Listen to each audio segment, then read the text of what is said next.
Hi, this is Asha with birthofyourlife.com and ashastories.com. Last night, we talked about the sacred chalice principle. Connect to a sisterhood. It will strengthen you. Now, some of you know that I'm writing a book about some interviews that I've been doing for the past 3 years. I've been interviewing women.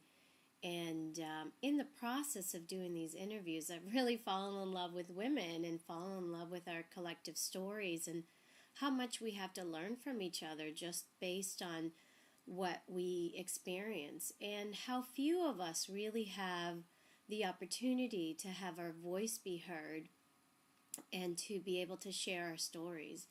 And my intention is that this book really be a vessel for, one, sharing these stories and sharing the pain that we feel as a whole, because these stories are really universal, is what I'm finding.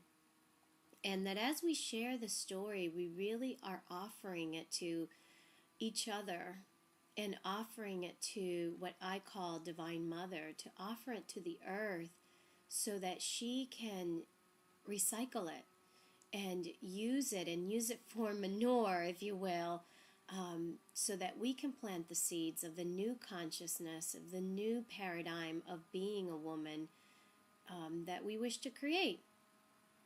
And so that's my offering. And in doing this, I had to get real about what my process was, what my story is. So throughout the interviews, I also share how their story relates to me.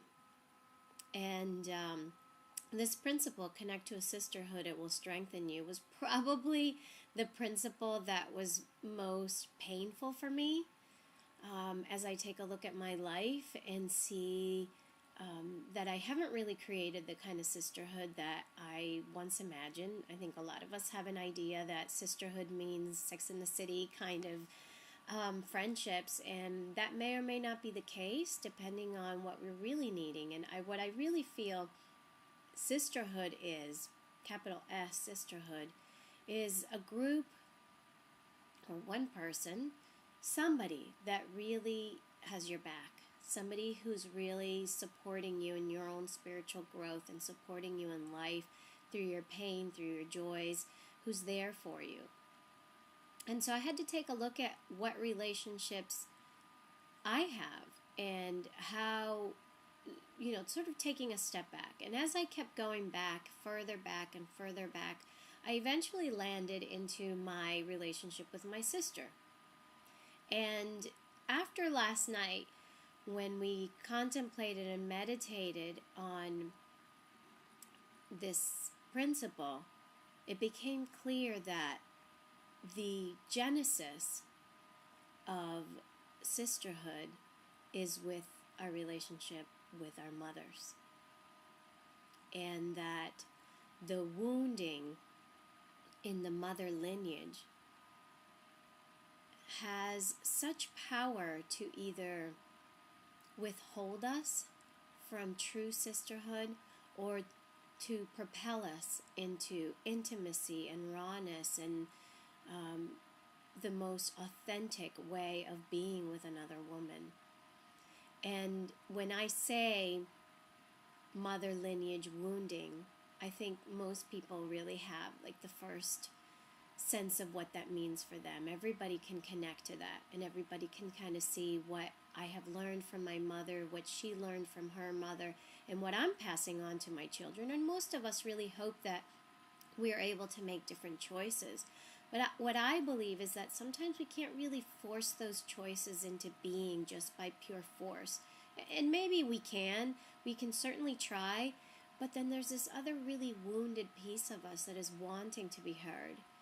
And that's the opportunity I invite you into, is to really hear and really feel that wound that you have inherited, and really hear her and comfort her and offer her to Divine Mother herself. Offer her so that she may be transformed, so that you may be able to plant new seeds of what you wish to create as a woman, as a mother, as a sister, as a friend. And in turn, as you offer this to Mother herself, you not only change that for yourself and for the future generations, but you really do it for those who came before you, for your ancestors, for your mother's mother, and for your own mother, and the ultimate gift really is that this opens us into a place of being able to mother ourselves from a place of forgiveness, from a place of acceptance, from a place of love. And that is the genesis of Connect to a Sisterhood. It will strengthen you. When we can heal and make whole this relationship with our mother, mother within, mother, true mother, mother archetype, mother figure, when we can make that whole, we can really step into partnership and, as Christians call, fellowship with other women. So that's my invitation for you for the week. And if you wish to see a little bit more of what I've written about this, you can go to ashastories.com on my blog, and you will see a blog post there from today, March 15th, 2011. Blessings.